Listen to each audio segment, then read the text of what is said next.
This was the scene in Ferguson over the weekend. Police officers holding their ground as fireworks exploded in front of them. News 4's Russell Kinsall is in Ferguson this evening, getting the mayor's reaction to peaceful protests turned violent.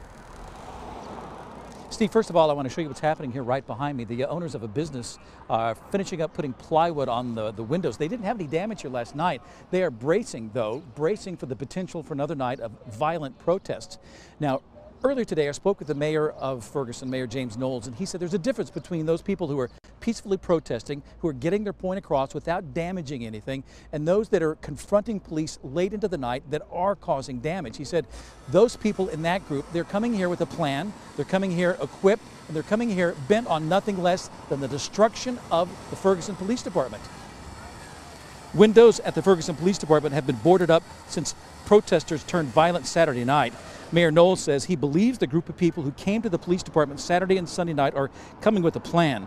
He said at one point a commercial-grade firework was exploded near police. Then he said some of the protesters rushed the officers in what it appears to be a ploy to get them to scatter. And Knowles said that others then used that opening to rush up and use baseball bats to break the windows at the police department. Then they retreated. But he said after that, he could see the protesters tried repeatedly to shoot fireworks through the broken windows. Hate to use the term protesters because what we're seeing out there isn't your protesters. I mean, these are people who are there to battle with the police. This isn't a spontaneous expression of frustration. This is a planned and coordinated attack by a group who seems to be pretty well organized and bent on the destruction of this police department. Right now, their focus, we believe, is our department, but they could switch in a moment, and while nobody's looking, they can burn down the next department, and that's a fear that we all have throughout the region. Now, I spoke today with somebody who was in the crowd trying to keep the peace, and he said he overheard those folks that were coming with the plan that were looking to cause damage. He said at one point they discussed driving a car through the front of the fire department.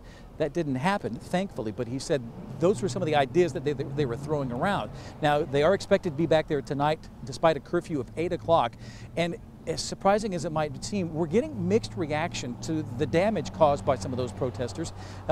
Really mixed reaction here along this business district of South Florissant. You'll hear about that coming up all new on News 4 at 6. Live in Ferguson, Russell Kinsall, News 4.